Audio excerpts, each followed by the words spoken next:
Hello everyone, I'm Marina and did Sakramel school. Do you remember these nails? Me and my model Aliona want to sculpt a long almond shape. Nothing used to last on her nails.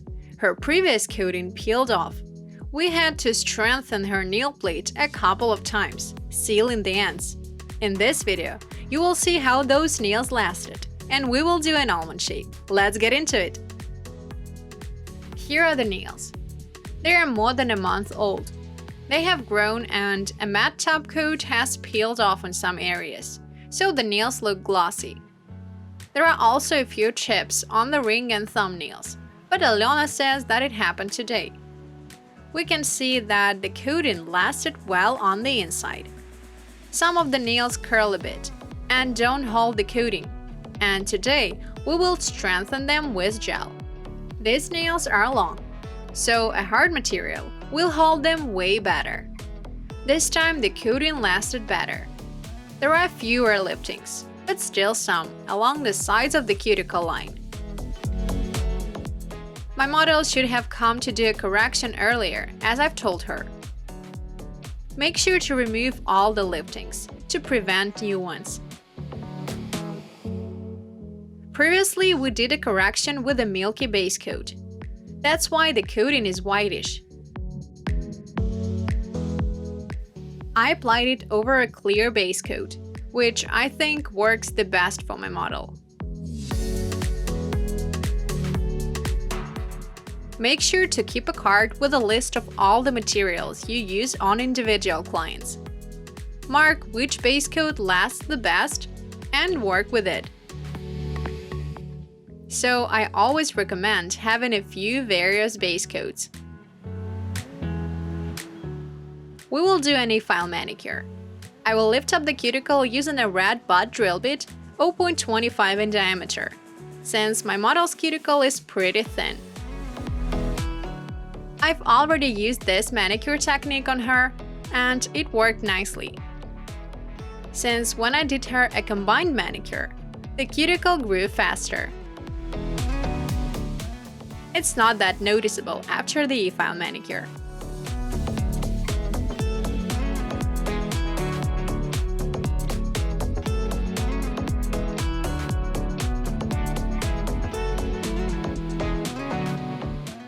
Let's form a cuticle rim. That white skin part that we will need to remove.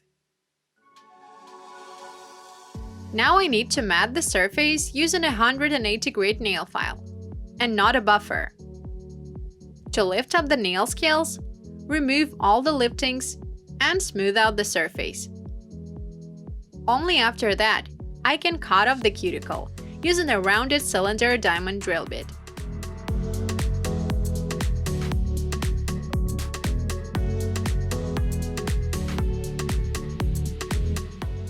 I want to demonstrate two techniques.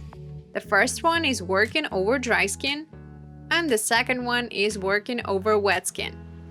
I apply some dehydrating toner first. It moisturizes the cuticle, and it comes off easier, as we do it in a pedicure. Our cut is smooth and even.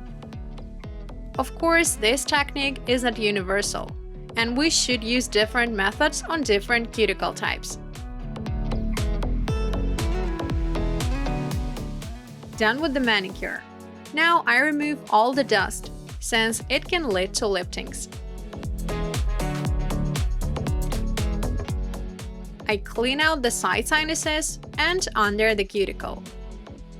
Once I saw how my student made a mistake by applying a tissue soaked in a dehydrator and pulling it, leaving dust along the cuticle perimeter. Dust can result in liftings, so this step is crucially important, and we need to do it properly. I apply an acid-free primer and that very elastic base coat by Uno that lasted well on my model's nails. My model's nails are thin and flexible, so this rubber base coat works the best on them. Some of the nails are not long enough. There are missing corners. I will build up the length with gel using forms.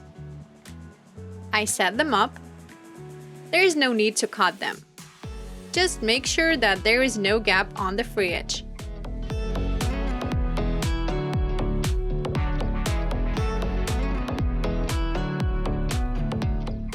For the extension, I will use this natural gel by C&I. I know that the color looks kinda gross right now, but it perfectly blends in with the nail plate color. So you will hardly tell where the natural nail is and where this gel.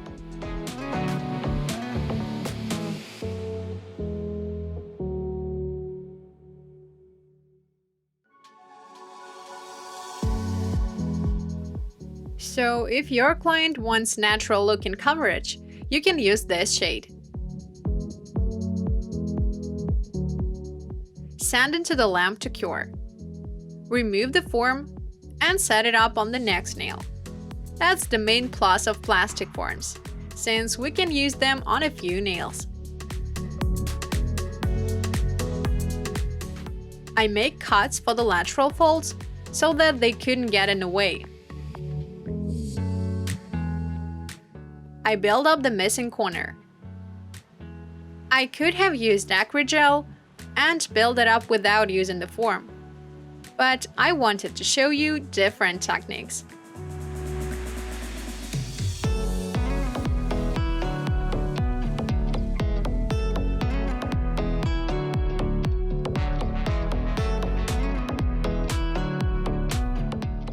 When we set up the form, we need to make sure that there is no gap between the nail and the form, since otherwise there will be a layering on the inside. And if we set it up correctly, we won't see that transition.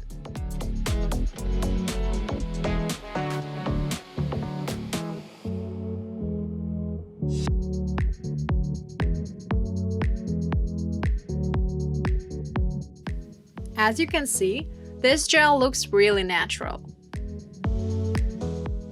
Now, before shaping the nails, we need to strengthen them with some hard gel. I'm using such a nice beige shade. I cover up the entire nail plate first, and then put a gel drop on the highest point. Make sure to tilt the finger down to avoid licks. I also spread it well near the cuticle to prevent liftings. I pull the gel down. The shape looks too wide now, but we will fix it with filing later.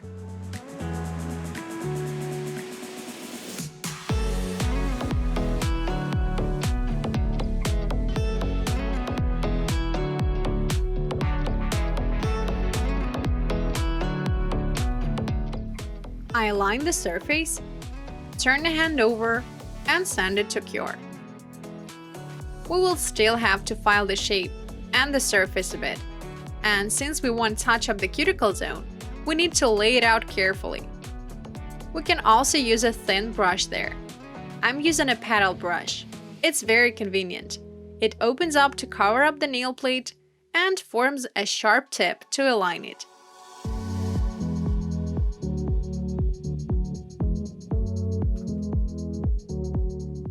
After strengthening, I remove the tacky layer and proceed with filing. We do it here just as we do it on the natural nails, filing the almond shape. Make sure to turn the hand away to check the symmetry and form an even shape. After filing, we can see such layerings on the sides. We need to smooth them out with long moves to make the nail look more elegant. I also need to even out the lower parallels.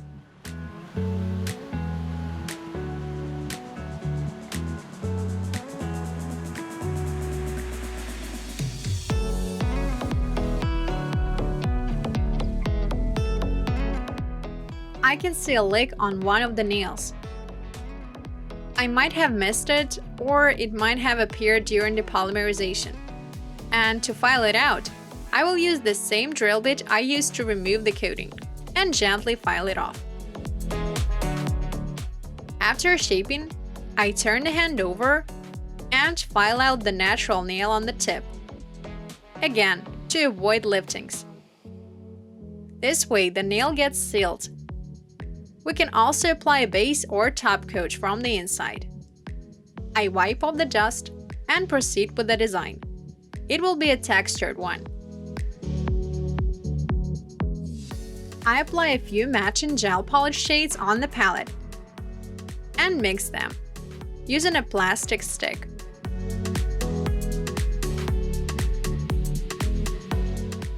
I grab some color with an ombre brush and lay it out on the nail.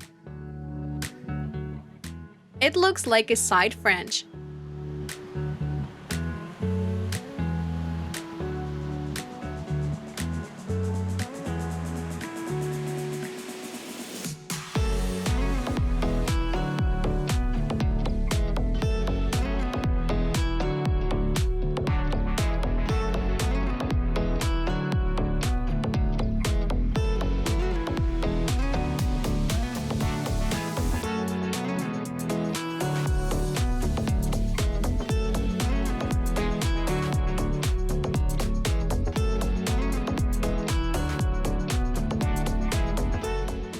I grab a tissue soaked in a remover and touch the nail tip to let all the color leftovers drip.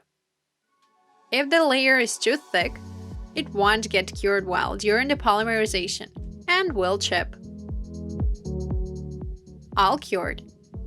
Now I apply some purple glitter to add up to the design. Curing the lamp.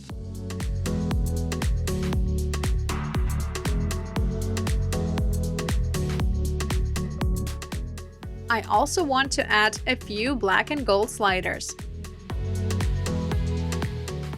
I cut them out, put on the wet cotton pad, and I will transfer them using a stamp. It's super convenient, so make sure to try out this method. This way we can see where exactly to apply the image. We can try it on.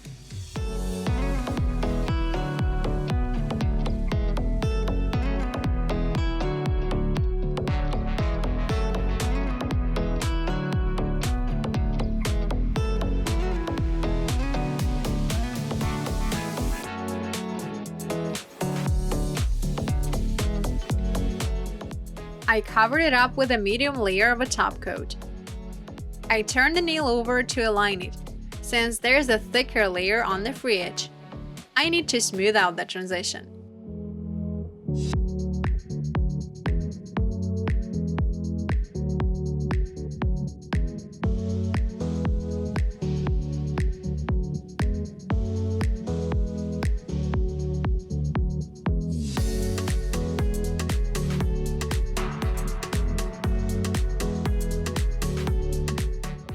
Here's the result.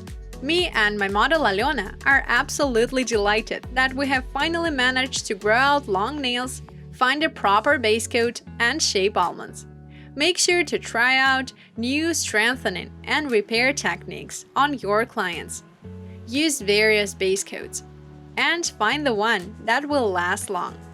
I wish that your clients' nails are always strong, beautiful, and healthy. Success in your work. Bye-bye.